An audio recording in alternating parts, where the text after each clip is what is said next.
A former Home Office employee claimed that a huge number of landing cards involving the Windrush generation were destroyed in 2010, in spite of advice not to do so. The documentation dated back to the 1950s and 1960s, and its destruction makes it hard for people who have been in Britain for decades to prove that they have a right to stay. The revelation came as the Prime Minister apologised to leaders of 12 Caribbean countries for the treatment of the Windrush generation. At talks in No. 10, Theresa May said she was genuinely sorry for the anxiety that had been caused and that she wanted to dispel the idea that the government was seeking to clamp down on citizens from the region. The Home Office whistleblower said that having an archive had meant these cases had been dealt with properly before.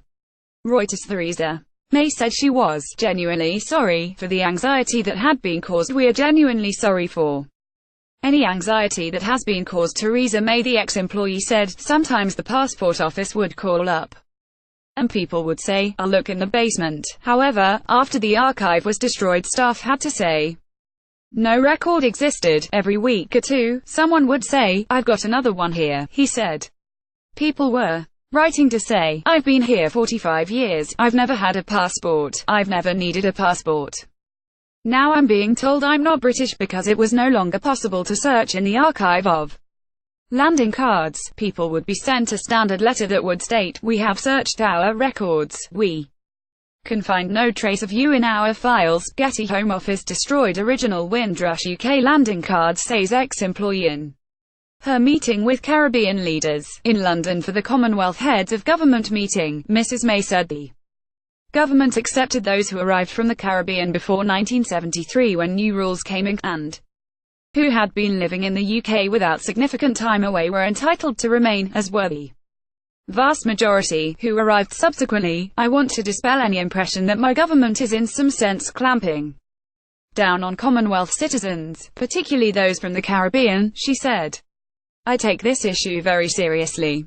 The Home Secretary apologised in the House of Commons yesterday, and I want to apologise to you today, because we are genuinely sorry for any anxiety that has been caused. I don't want anybody to be in any doubt about their right to remain here in the United Kingdom." Earlier, Cabinet Office Minister David Lidington said officials were trawling through Home Office records to establish whether any of those affected had been wrongly deported.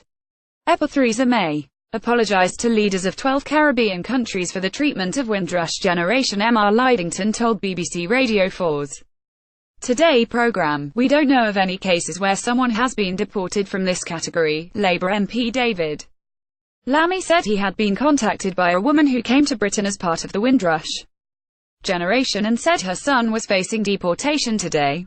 Mr. Lammy said Ruth Williams, 75, had told him that her son Mosey Haynes, 35, was due to be removed from the country after 2 failed applications to remain. "What is going on in the Home Office makes me ashamed of our great country," Mr. Lammy said. However, the government said that the case is not part of the Windrush generation and does not involve the threat of deportation.